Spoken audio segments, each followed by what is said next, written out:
Hey everybody, this is a quick video in case you have an Aqara N100 smart door lock and you need to perform a hard reset on it and restore the factory default settings.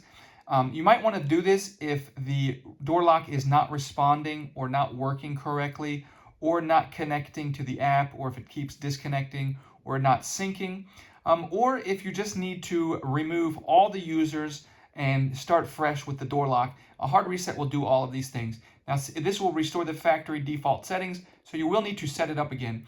But if you'd like to do that, it's real easy. All you need to do is on the inside portion of the lock, not the keypad part, but the inside portion, you will remove the top cover where the batteries are. And you'll see the batteries will be right here. And if you go down on the right-hand side, just below the batteries, there's a reset button. So what you need to do is just press and hold that button for 5 seconds, and it will actually audibly say that it's resetting, at which point you can let go, and then you will need to reset up this lock like it were a new lock.